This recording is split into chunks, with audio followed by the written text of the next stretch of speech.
You mentioned listening to the Mosaic Deccas, and I'm not the only person in the world who had a copy of an LP with a pink cover called Louis Armstrong Rare Items on Decca, for which we have you to thank.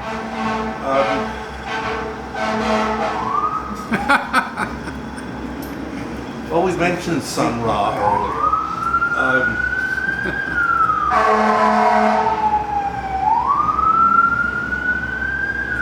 Welcome to New York, boys and girls. What do you think makes those Deccas so remarkable? It's a beautiful body of work.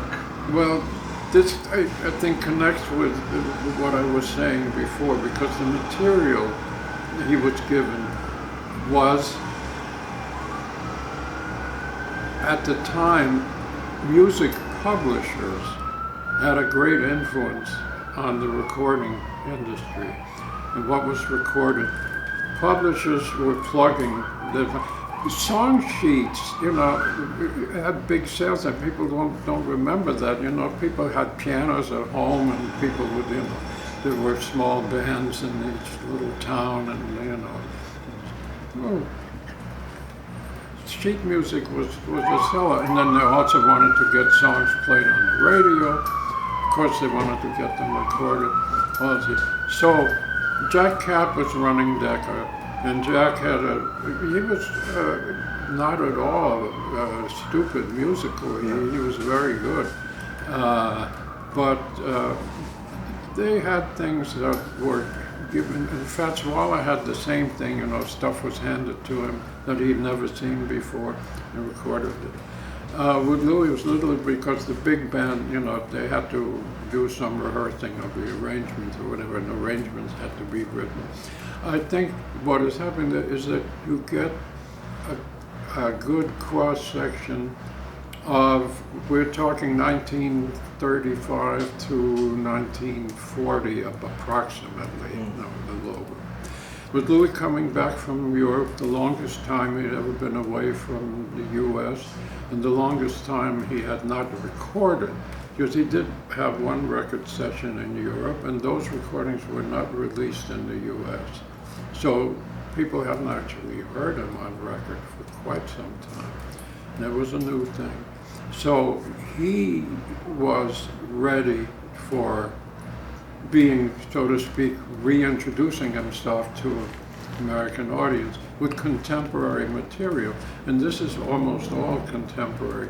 There are a few older songs, but they were revivals, like everything's been done before, which is a beautiful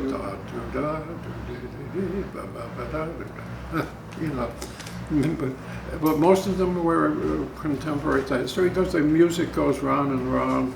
He knows what to do with that. And some were done for him, like the one with Gabriel, I hope Gabriel likes my music. Yeah. There's such a variety, and then beautiful things by Hoagy Carmichael, like Eventide, which is a masterpiece, both for songwriting. It's a very special song, and it has some musical qualities that are unusual, that my old late friend Dick Soderhalter was very specific about, and are beyond my technical musical comprehension, so to speak. But it's and I can't understand why. Maxine Sullivan is the only one, another one I know who recorded it. It's a difficult song, but it's beautiful. Other things, When the Saints Go Marching, which he put on the map, it became an anthem for traditional bands. He put it on the map. So there is his ability to have something handed to him in the studio, and not quite like that, because as I said before, but the arrangements may have been rehearsed by the band without him. I don't think he would come to where they were rehearsing, if they were recording 5 or 6 songs, to have to sit through all that. The band is pretty good, Louis Russell. It's underrated, that band. You know, they do a good job. And they're in tune. And some of the arrangements are very good, especially the ones by Chappie Bullet. Wolverine Blues was one of my favorites. Alexander's Ragtime Band, it's a good arrangement. Very good arrangement. Some of them are not.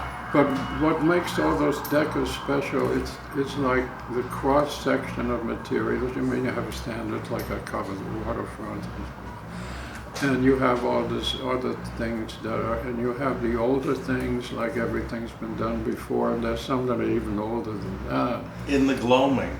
Yeah, which is another lovely one. And you know, and you see how he takes each song and knows exactly what to do with it. Because you can rest assured that he's the one who decides on the tempos, which tempos are exceptionally significant for anything. Whether you're a classical conductor or whatever, who knows. Folk singer, tempo is all important. And intonation, which Louis is perfect, you know.